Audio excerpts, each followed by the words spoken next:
You are listening to Meet the Thriller Author, the podcast where I interview writers of mysteries, thrillers, and suspense books. I am your host, Alan Peterson, and this is episode number 89. In this episode of the podcast, we'll be meeting Peter Riva. Peter has spent many months, over 30 years, traveling throughout Africa and Europe. Much of this time has been spent with the legendary guides for East African hunters and adventurers. He even created a TV series in 1995 called Wild Things for Paramount, passing on the fables, true tales, and insider knowledge of these last reserves of true wildlife is his passion. He's also been a literary agent for over 40 years, so he knows the business of publishing from both sides of the table, and we'll talk about that during the interview. His latest book is Kidnapped on Safari, which is going to be released today, January 21st, if you're listening to this on the day the podcast airs. This book is the third book in the Mbuno and Piro series, which pulls terror from headlines to create a gripping international thriller. We'll talk about this great book. I received an advance copy, enjoyed it thoroughly. I really love these international thrillers. It's a lot of fun to read this. You can check it out at thrillingreads.com/safari, and that is my affiliate link to Amazon, so it's a great way to support the podcast as well. And here's my interview with Peter Riva. Hey everybody, this is Alan with Meet the Thriller Author, and on Skype today I have Peter Riva. And Peter, welcome to the podcast. Well, thank you, Alan. I'm very happy to be here. Did I butcher your last name? No, it's Italian. It's Riva, which is fine. Good. Can you tell our listeners about yourself, please? Well, I was born in 1950 in Manhattan. I grew up with a famous mother who was a television actress and a grandmother who was a film actress. And when I was 12, I was shipped off to boarding school in Switzerland, a highly international school. I had roommates like Flavien Kasavubu from the Congo and some of the Saudi princes and so on. And I got a good taste of internationalism, and I married my wife that I met on holiday when I was 13, and we're still married 47 years. And I now live in Gila, New Mexico, one of God's most beautiful places. People sort of tease us and say, well, why Gila, New Mexico? And I say, because it's on the road to nowhere. That's the best part, especially living in crowded San Francisco. I was kind of jealous. Yeah, I have a backyard that connects to the Gila Wilderness, which is 3.5 million acres. Wow, so it's a little bit kind of like your own little a safari kind of. It is. When we first came and visited here in 2000, it reminded me so much of the Ngong Hills in East Africa. The climate, the altitude's all about the same. Okay, there's no elephant or rhinoceros, but we have bear and mountain lion, and we've got snakes and javelinas, which are kind of like warthogs and so on. So if the prehistoric creatures were still here, we'd have the giant sloth, and we'd have the rhino, and we'd have the mastodon, but all of those left when the Indians finished them off about 1,000, 2,000 years ago. So for readers who aren't familiar with your books, can you tell us a little bit about them? They're so fascinating. I've been enjoying reading your latest, but we'll get into that one in a sec. But can you give us a little background about your work? Sure. Back in the first time I went to Africa, I was 16 in 66 and kept going back. And in the early 80s, I met a man called Mbuno. He was of the Walingulu tribe. And he and I hit it off. We both feel that men and women are part of nature, not apart from nature. And so I took a lot of his ethic walking with him in the Maasai Plains and places like Mount Kenya and near Kilimanjaro and in some of the reserves like Kimana.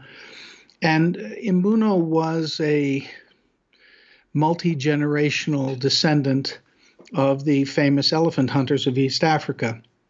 And a lot of people don't understand that elephant hunters were part of the solution, not part of the problem. First of all, they hunted with bow and arrow. The only animal they could get near was the old matriarch or old patriarch of the herd. And like any rancher will tell you, that comes a point when the old male and female prevent the younger ones from breeding. And in fact, if you want to breed up the herd, you quite often kill the bull and put a new bull in place. Well, the Walingulu were doing this as part of nature, not apart from nature, but a part of nature. and they would ceremoniously kill the elephant that came out to challenge them, and the tribe would waste absolutely nothing. They weren't interested in the tusks. This was food, cloths, material, leather, and so on. Nothing was wasted. In fact, the elephant herds used to stand around watching them consume and prepare the beast for preservation of some of the meat and stuff. And they were part of that tribal ethic of the time. Of course, Western man came and sort of destroyed things. The slave trade actually did more damage to the elephants in Africa. In 1912, there were less African elephants left than there are now. And Teddy Roosevelt, actually, our great president, he went over with a group of British hunters, and they systematically shot every old male and female elephant to cause the elephants to breed up, which is why they were saved. Because the slave trade and the ivory trade were linked together. You would get slaves, and then they would carry the ivory to the coast. And that was kind of the link there. Once the slave trade ended, people did an elephant count and were dismayed. So, of course, today poaching is a serious problem. The ivory is $2,500 a pound, mostly in China and some places in Asia. And elephants are being slaughtered in huge numbers, which is a tragedy. And Mbuno was always deadly against wasting and destroying elephant herds. He thought that was an abomination. And I took a lot of that ethic of his and put it in my book. And, of course, I created a character, Pero Baltazar, who's a film and television producer working in the bush and very familiar with working in the bush. And he and Mbuno are very much like blood brothers, and they work well together. There's sort of a yin and yang relationship. Mbuno understands everything about nature, and Pero is totally familiar with the Western world. I took a lot of that experience of Pero from my own work as making documentaries in Africa and elsewhere. So you spent a lot of time in Africa. Yeah, over the years, kept going back every year or every 2 years. I haven't been back in about 5 years, which is just a matter of preference here in the family. But, you know, it's a wonderful, wonderful place, providing you're going for the real experience and not the zebra-painted minivans where everybody sits looking out through dirty glass at a lion who's been thrown a hunk of meat. You know, it's the real Africa is still fantastic. It's a little more difficult to get to it.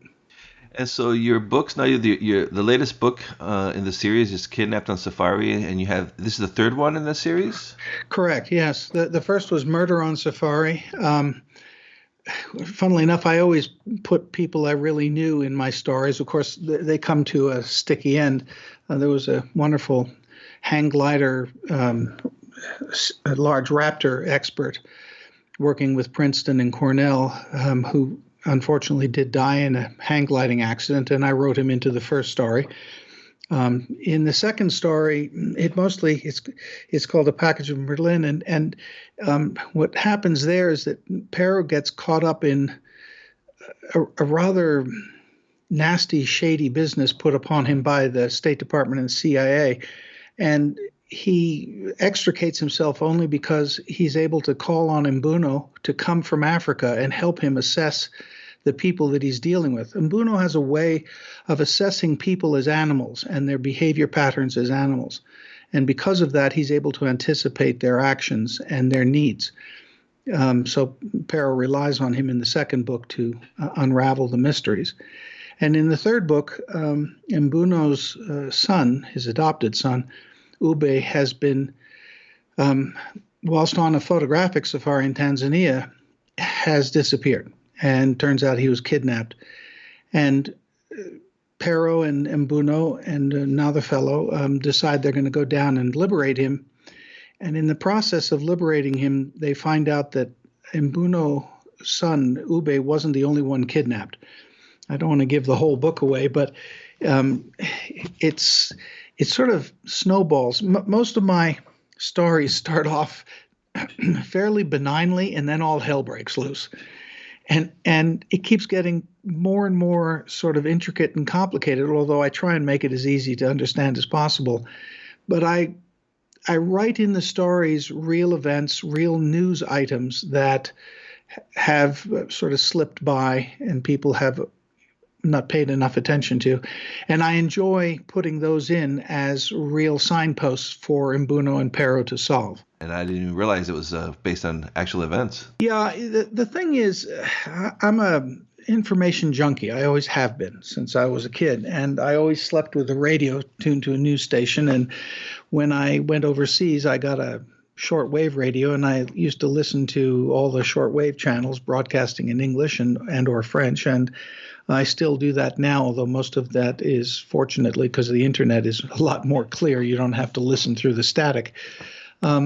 And you hear news items from different countries around the world, which really strike you as fundamentally important. They don't make the American news cycle because they don't have a commercial reality. It's worth remembering, and please understand that I'm not criticizing America in any way. As Ted Turner once said, one of his greatest regrets in his life was the day he allowed commercials on CNN. Because the second he had commercials on CNN, they were able to leverage the news they wanted first in order to make people buy more cornflakes. And entertainment news, huh?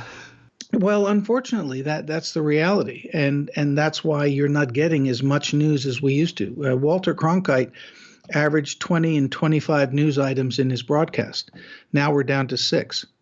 Wow, yeah, it's amazing. Yeah, you take out the commercials, like the evening news is probably really only like 12 minutes or something, probably. Yeah, I made a special for ABC, a 1-hour special for ABC back in '88 on Peter Beard in Africa, and it was a primetime special, which was great. And we thought we were making a 1-hour show, and we were making a 48-minute show. Well, I talked to Bert Van Munster, my partner. He does The Amazing Race. He's now down to 42 minutes an hour. Oh, wow. Oh yeah, The Amazing Race. That was a great show. Is that where you kind of got the reality? Because that's part of in your books too, the whole reality television angle. Well, the reason Bert made that whole series, and I really urge your listeners to tune in and watch The Amazing Race. Yes, there's a lot of cutesy gimmicks and stuff like that CBS wants in it, but what Bert was always after was opening up a worldview for the viewers so that people got to see how people lived in different places around the world that otherwise they have no chance of seeing. Was it Anderson Cooper the first host for a little bit? No. It's Anderson tries to do an international thing, but he never can get backing for it. He keeps trying. Yeah. So Africa plays such obviously it's a big role in your books. Did you always, when you first visited there years ago, were you always envisioning like, oh, this would be a great setting for a book? Or no, I'm an avid reader, and I can't think of a time when I haven't traveled with a book or books. Used to drive my wife nuts. We'd go on holiday for 2 weeks, and I'd take 10 books. The Africa stars, look, I'm an old guy, born in 50. So what happens is you get to a certain age and you say, hang on a second, I'm going to take all this to the grave with me? I don't think so.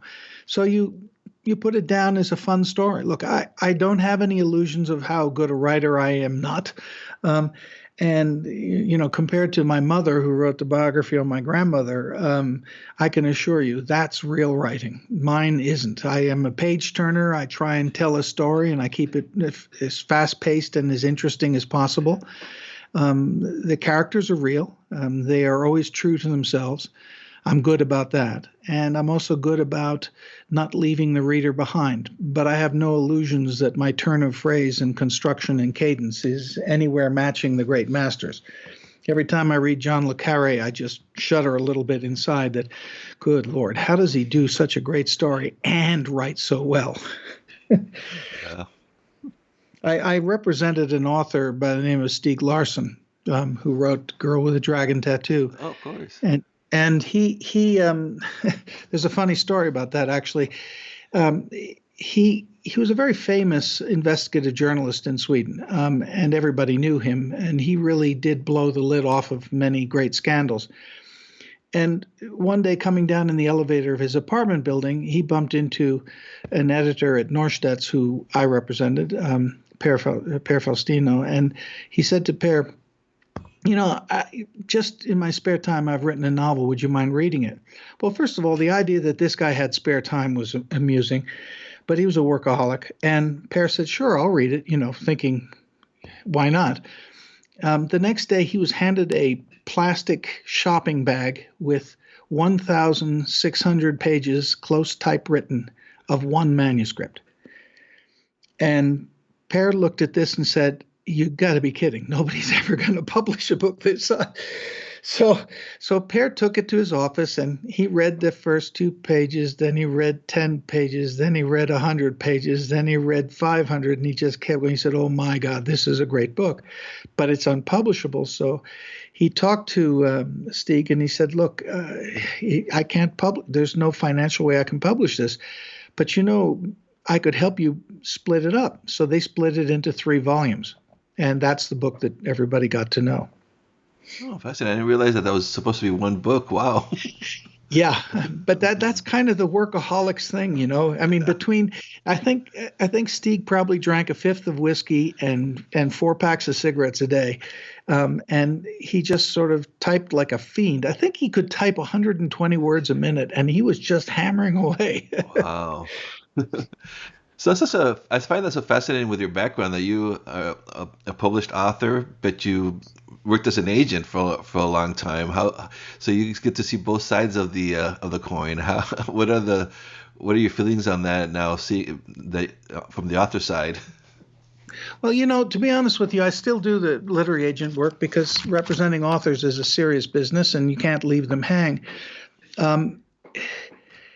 Being an agent allows me to know what the publishing world is looking for, and that doesn't always match the abilities and the desires of the authors, and sometimes to help them get to a position of being published that they otherwise wouldn't have. So I've been very proud to be able to do that for 40 or 50 authors in my lifetime. I think that also, being a literary agent allows me to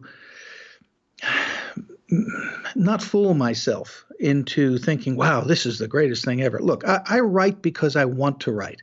There's a wonderful author who we represent. She lives nearby, Sharman Apt Russell. She's truly one of the world's great nature writers. She won the John Burroughs Medal 2 years ago. And Sharman says, I sit down and I'm writing for myself. If it never gets published, it doesn't matter. And in the same way, I have to say that writing for me is an exercise in hedonism for a relief of what I have in my head, putting it down on the page. It's a pure pleasure thing for me. And the day it becomes work or becomes something I don't enjoy, I won't do it. It's a hobby. Some guys have model trains. Some guys become explorers with a bicycle on mountain paths. That's not me. I like sitting down and writing, and I like reading. Those are my 2 real passions. And as far as being a literary agent is concerned, it's sometimes trying to get a round peg into a square hole and vice versa. You have to work with the editors. I suppose I work with 300 or more editors in the publishing world, some more successfully than others. And you just keep trying for the author's sake. And so, what is your writing process then? Do you outline and plot the story before you sit down? Or? I heard you ask several authors that, and I knew you were going to come to that. The answer is, an idea comes to me based on where I've been or what I've done, and seemingly benign beginning to an adventure. I decide, other than Pero and Mbuno, I decide who's going to start the adventure, and then I just let the story take its course. And I keep throwing not so much obstacles, but events in their way that then become stepping stones towards a larger and larger and greater story until it comes to a climax. I like my heroes to survive, even though they come away quite often either fatigued or damaged or reluctant to engage in such activities ever again. But I keep throwing them in the deep water, so that's good for them. And how about research? Do you put in a lot of research beforehand? I First of all, I do a lot of research in my head, things that I've been, seen, done, and I drag on that. I also do a lot of careful research on the internet and in books that I have, just to make sure that I'm not saying something that's inaccurate. But mostly it's taken from my own experiences, my own knowledge of the places and people. So you say you're a big reader. Were you a fan of thrillers before you decided to write them?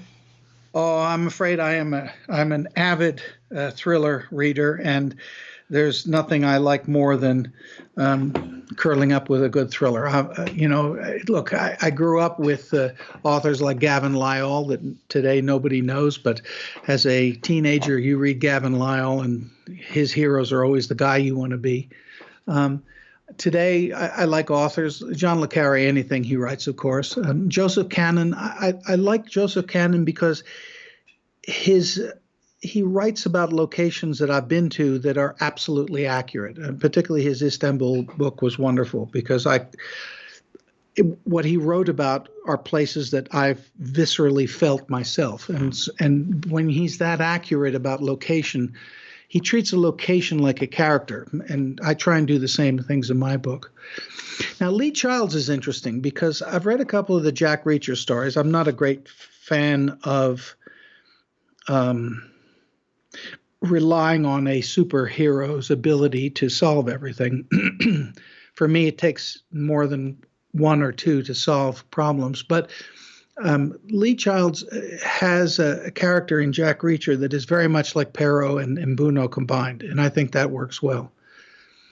Now, there are authors that, somebody asked me the other day, well, what are you reading? Actually, I'm reading a photocopy of an original manuscript of Hemingway's Into the Trees before it was edited, and it's actually a better book than the edited version. Oh, wow. I understand why they edited it the way they did because they moved sections around. And I understand why, because he was writing 20 years ahead of his time. And it's a very modern book. And I keep trying to talk the Hemingway family into republishing it the way he wrote it, kind of like the director's cut, only this is the author's cut. Yeah, I enjoyed James Church a lot, his Inspector O series. I've never been to Korea or North Korea. But again, he treats, in his case, the country and the political infrastructure as characters in his thrillers, his detective series. And I think they're really wonderful books. And of course, you can't overlook some of the great writers of all time, like Graham Greene and people like that. I mean, if you understand what Graham Greene did, is he created a character within 10 pages, and that character was always 100% true to himself. And it was the traits of that character that defined and unfolded the plot of his books. Particularly, if you read The Quiet American or The Third Man, there's no way those stories could have finished any other way than they did because of the character development that he put into the stories. Really brilliant. And what are you working on now? Are you continuing the series? Yeah, well, you'll get to the end of the book you're reading at the moment, and I hope you enjoy it. And at the end, Perot and Buno are kind of tired, so in the new book, which I'm working on now, they decide they're going to reconnect with nature. They're going to do a small foot safari, and they're going to follow some elephants north of Lake Rudolph into Ethiopia. And it's a 3-day walk with elephants, and it's all going well until it really doesn't. I won't tell you anymore. All right. Well, we'll have to wait for that one then. So Kidnapped on Safari, that's your latest book. It comes out on January 21st. I'm about halfway through it. Highly recommend it to listeners. It's a lot of fun. It's a great thriller. And then for listeners, the best place for them to find you would be your website, probably, right? peterriva.com. Yeah, that's fine. And I'm also on Facebook, Peter Riva. And, by all means, contact me, write to me, drop me a note, whatever you want. You have questions, I'm happy to answer them. I'm on Goodreads as well, but it's a little hard to get messages from Goodreads. But by all means, write to me and tell me what you think or would like to see or don't want to see. It's kind of interesting to have all the different perspective. I have a rhino skin when it comes to criticism, so don't worry about hammering me. That's okay. Yeah, probably being in the literary world all this years, that probably really thickens the skin. It does. And you know what? The hardest thing for authors, and I, Alan, I'm sure you've been through this, rejection is personal. Anybody who tells you that an author takes rejection is not personal is lying. It is personal because what you're writing is personal, and if somebody doesn't like it, that means essentially they don't like what you have to say. Now, they're not saying they don't like you, but they're saying they don't like what you have to say, and that's always going to be a little painful. So I'm always as delicate as I can be with my authors. I don't pass on negative comments to them. I do pass on creative comments because that might be useful. And indeed, many authors have benefited from that. Mary Glickman, one of our authors, she's a brilliant, brilliant author. She's written some wonderful books that take place in the South with the Jewish and the Negro situation in the 60s. And it's really wonderful. And her first book had no quotes around dialogue. And I think 20 or 30 publishers turned her down because she didn't want to use punctuation in dialogue. And eventually she was published, and 65,000 copies of that one book later, she was proved right. Wow, yeah, that's like Conrad MacArthur does that too. That punctuations, yeah. So before I let you go, for aspiring writers who are out there, especially since you have the experience as a literary agent, any advice for aspiring writers? Yeah, you've got 5 pages. If you want to be published, if you just want to enjoy writing, enjoy writing. The first rule of any person who wants to be a writer is to write. If you don't enjoy it, don't do it. Number 1. It can be painful if you're struggling to get something right. I get that. But if you're not enjoying writing, don't write. And if you are going to write something you want to be published, you have 5 pages to establish the who, what, where, when, and why. American audiences will not tolerate 60 pages to understand what the book is about or what they're reading about. They have to understand the characters early, and they have to understand why they're reading this and understand the voice of the author. There's nothing more important than the voice of the author, because that voice plays in the reader's head and needs to be trustworthy. It needs to never lie. It needs to be absolutely consistent and honest. And there's a generosity in that readers really respect and help make authors better and better.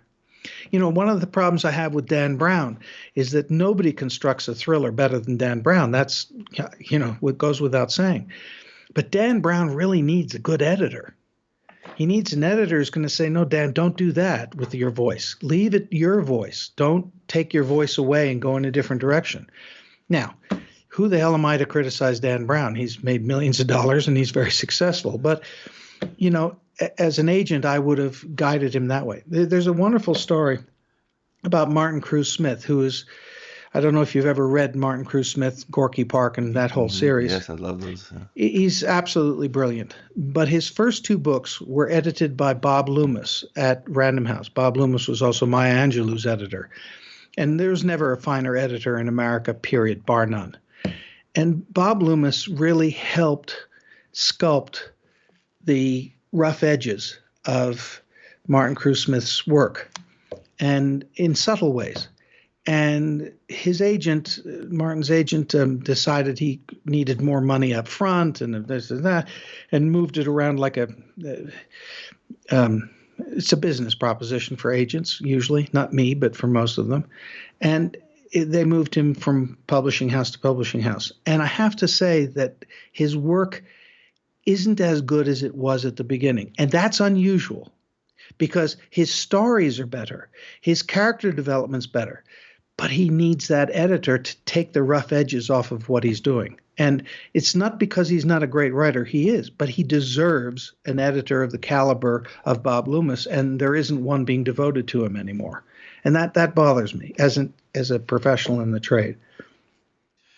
Yeah, fascinating. Yeah, things are changing so fast now too that like the way like having a dedicated editor like that was part of the team seems like a lot of that is changing now as with the changes in publishing. Well, it's terrible. The number of editors who have let go and the workload of the existing editors is crippling. Mm-hmm. I mean, people don't realize that.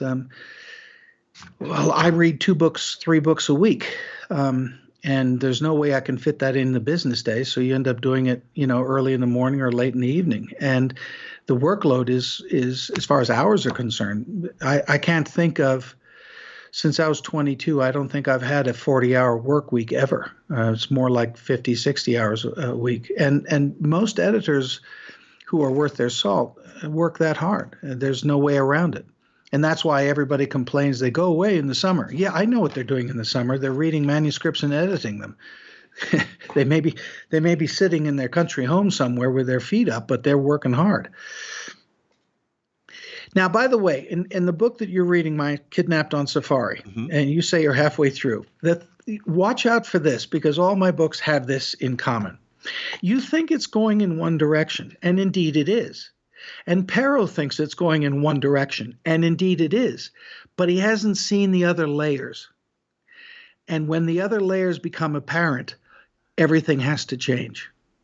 And I like that twist where there's hidden factors that the protagonists have no way of knowing ahead of time, that when they come into play, but they were always there, when they come into play, their whole reaction and their ability to survive becomes far more complicated and difficult. All right, I'll be looking for that twist then. There you go. I always try to put a little humor in it too. So there's a General Tews at the end, TEWS, who's kind of funny. Yeah. Okay, Peter. Well, thank you so much for being on the podcast. I appreciate your time and talking to us. It was fascinating talking with you. Alan, it's my pleasure. Thanks so much. I'm looking forward to reading your books. Oh, thank you. Thanks for listening to the Meet the Thriller Author podcast. Be sure to visit thrillerauthors.com to join the conversation, access the show notes, and discover great thrilling reads.